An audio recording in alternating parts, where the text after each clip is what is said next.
did want to say thanks to Sylvia Global again for allowing for us to share this information.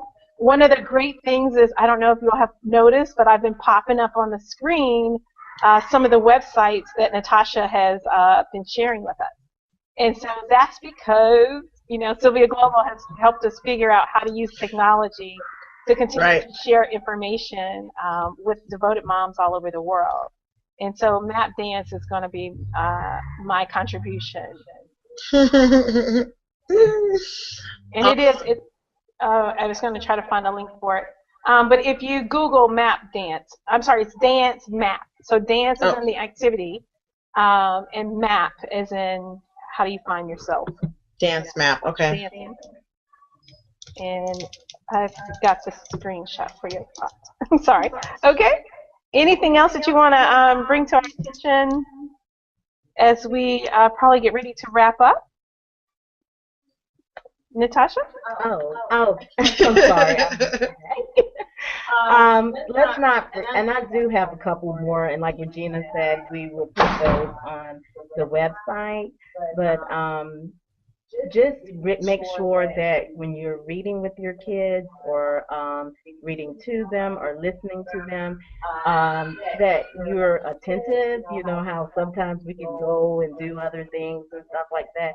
Take out at least 30 minutes, that's, the minimum amount of time, and, sit there and actually foster the process, because that's very important that they see us involved with them. Also, don't forget about your print resources too. I still love print books as well. This is one chapter book. What is that? That the kids at my school and my kids really love. Miss Frizzle, the Magic School Bus. Science-related material, because we too have to make sure that the kids are reading nonfiction type information for Common Core.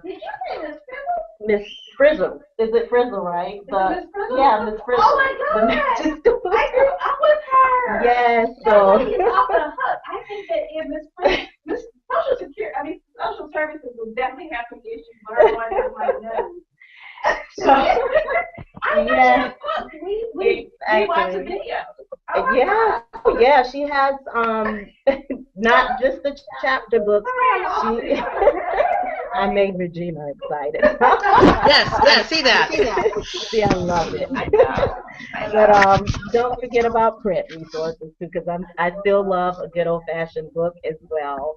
Ebooks are fine, but print books dealing with science-related subjects, as well as the Magic Tree House. Do you remember this series, Regina?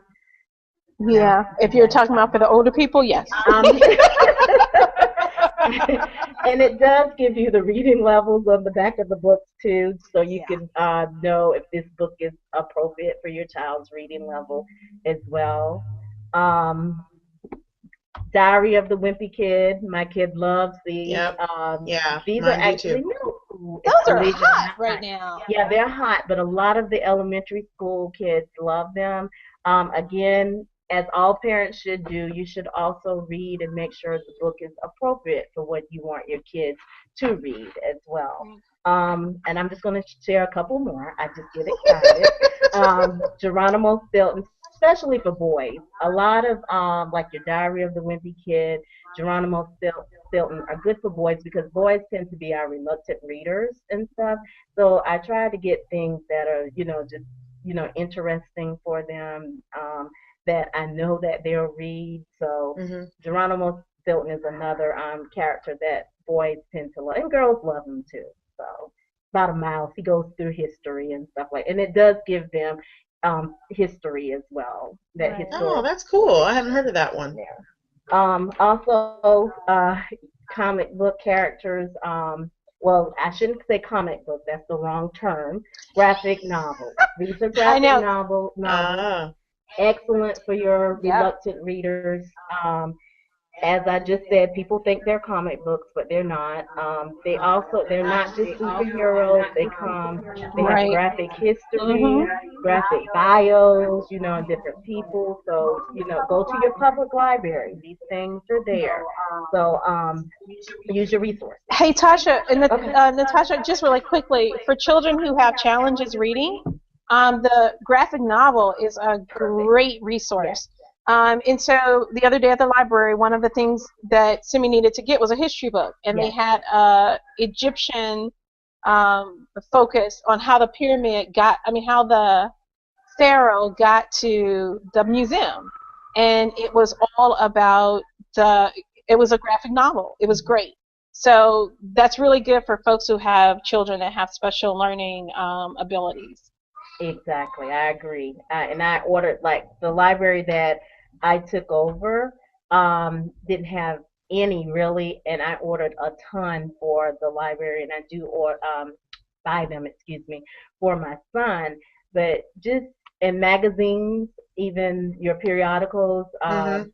Lego magazine, Geographic for kids, those two, that's reading. So Mhm. just the whole point is get your children to read that 30 minutes.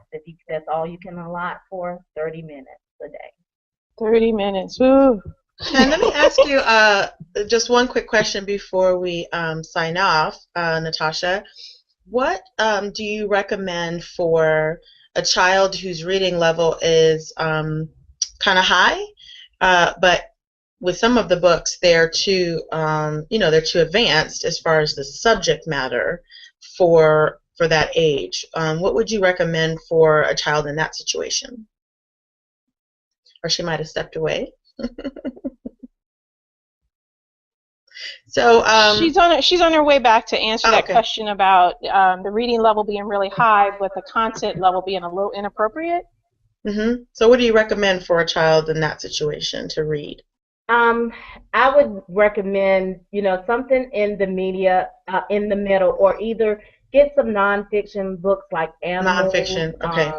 space, hmm try to play it safe because you don't want to, like you said, expose them, even if they're like reading on a fifth grade level and they're a Right. first grader, you Right. wouldn't, I'm just using that as a term, you wouldn't want to give them something that they're developmentally Right. not ready for. Right. Natasha, what Perfect. do you think about, and if we can close out on this question, what do you think about also challenging your young people to write their own books? I love it. I love Hmm. it. I think that's a very good um, just make them you find some type of writing program for them. You should push that. We do have Okay. like within the county that I work with a write a book contest, Mm-hmm. so that's something you should Ah. pursue. Right, right. Simi actually decided to do that on her own. She likes to draw, and she communicates through drawing, and so she made her own graphic novel. And Yeah.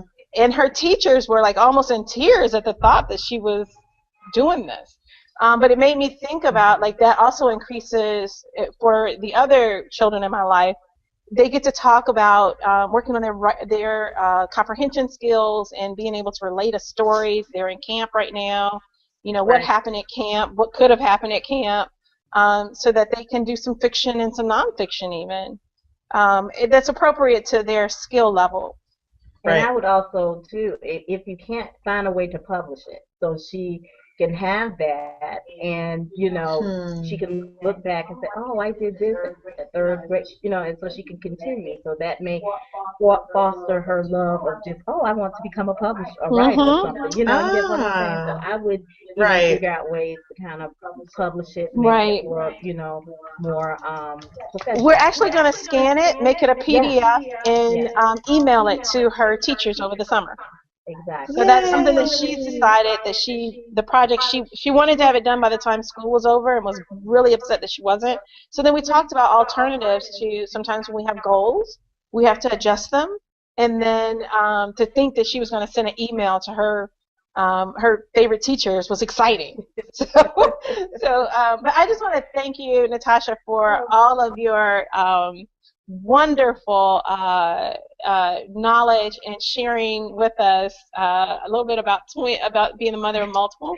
And we hope that we'll have you back on because you are so multifaceted. You're one of my favorite people, and I'm trying to get her to join a book club with me. Can you believe this? I know, and I'm a media specialist, and that is the saddest thing. It's like, being that devoted mom, we're thinking about everyone else. Right. But I do have some things that I'm going to read. Yes. Yes. And that's important Yes. too, Mom. So devoted moms out there, I think what we're hearing from the media specialists and devoted mom is it's okay for you to read your smut while your kids are reading their Geronimo. I know. I have to finish my last smut. Remember, I've been on that one for a while. Yeah, I'm reading part 2 of my smut. I'm reading part 2 of my smut. So thank you so very much. I really hope that you become just a face of devoted moms with all that you bring. I appreciate you guys having me. I was a little nervous at this. I told her. You were good. Yeah. Thank you so very much. I really appreciate it. And I can't wait to get some of Reggie's egg salad. I'm going to see if I can hang around long enough. So, Tasha, do you have a God story for us to end on today? Let me think. I mean, I'm sure I do. I have a quick one. Okay. If you notice today, I am wearing butterfly earrings. Okay. And butterflies for me reminds me of when my oldest brother passed over 16 years ago. And I often felt like he came to visit me in butterflies. Mm-hmm. And so I have had a resurgence of noticing butterfly pictures. I haven't seen many butterflies yet this year, but I had purchased these earrings, never thought I would wear them because, they're juvenile, I guess. But I put them on today because I made a conscious decision yesterday to do something different. And to evolve very much like the caterpillar to the butterfly in my business. And so as a part of that commitment, I put my butterfly earrings on so that I could think about a renewed energy towards my own business, towards some of my relationships, and just kind of as a recommitment. And so I think that it was listening to the spirit. Right. But sometimes we need a little symbolism. Mm-hmm. So I'm very grateful that God has allowed for me to continue to redefine myself, and I turn into a caterpillar, and then I turn into a butterfly, and it will continue to happen like that as long as I think I'm breathing, as long as I got breath. I also want to give a big shout out to Sims Grace Alston, my now 9-year-old, who celebrated her birthday on Sunday. And typical of the Sims Alston tradition, it's still going on. Yes. That's my girl. She learned well. So it's still going on. So I am, trying to tell her that 48 hours. Can we just stick to 48 hours, not even 24? So there's so much to be grateful for in this world. And I, again, just want to send prayers and lots of love to you, Tasha, out there in California. Kiss, all of the fam for me. Will do. Enjoy your visit home. Suck it up, girl. Because, soon, at some point, we won't be able to fly cross country. Right. It'll be different. So just enjoy that. Suck up your mom and dad as much as you can. I will. Thank you so much. And thank you, Devoted Moms, for joining us today. And we will see you next Thursday, same time, same place. Yeah. All right. See you on the other side, sweetie. Bye. And big ups to Carl. Thank you, our producer, Carl. He's wonderful.